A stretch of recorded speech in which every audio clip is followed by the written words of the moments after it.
Wir sind hier auf dem Betrieb Hinterlinden zu Buchs. Wir bewirtschaften die Fläche von 33 Hektaren bewirtschaften und haben rund 57 Kühe und etwas Jungvieh und dazu noch ein Alp, das Triebsee. Wir haben eine Milchleistung von 7'000 bis 7'500 Kilo Milch und das machen wir vor allem mit dem eigenen Grundfutter, vor allem eben Grünland, weil wir keinen Ackerbau betreiben hier. Und dem ist bei uns Naturfutterbau sehr wichtig. Bei uns auf dem Hof ist Borstenhirse ein Problem geworden mit den heißen Sommer, die wir jetzt in den letzten Jahren hatten. Sie verbreitet sich vor allem zuerst an den Strassenrändern an und ist nachher schlussendlich in den guten Futterbau in Parzellen raus. Im Futterbau ist die Hirse das Problem, weil sie nicht gefressen wird, gibt einen sehr geringen Ertrag und vor allem verbreitet sich sie extrem schnell. Wegen geringen Nährwerten wir Borstenhirse, Heu oder Silage und Goldviehhirten. Dort muss man aufpassen wegen Gaumen- oder Lippenverletzungen, vor allem wenn es im Heu sehr viel Borstenhirse hat.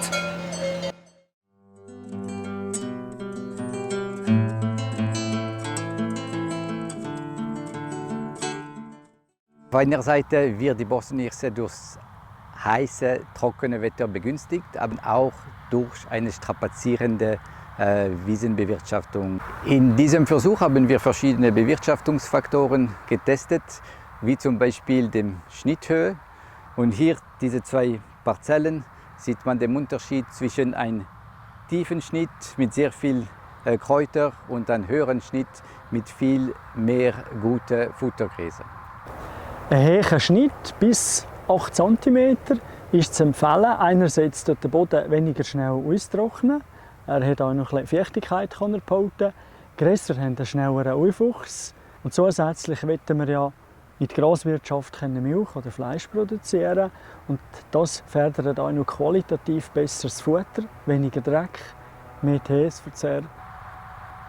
Bei einem tiefen Schnitt gibt es dann deutlich mehr Licht und mehr Hitze an der Bodenoberfläche und deshalb hat auch die Borstenhirse einen Konkurrenzvorteil gegenüber den anderen Gräsern. Und mit dem ist die gute Nachricht, dass man eben etwas mit der Bewirtschaftung gegen die Borstenhirse tun kann. Wenn man besonders schonend bewirtschaftet, relativ hoch schneidet, dann fördert man die guten Gräser und hemmt man die Borstenhirse.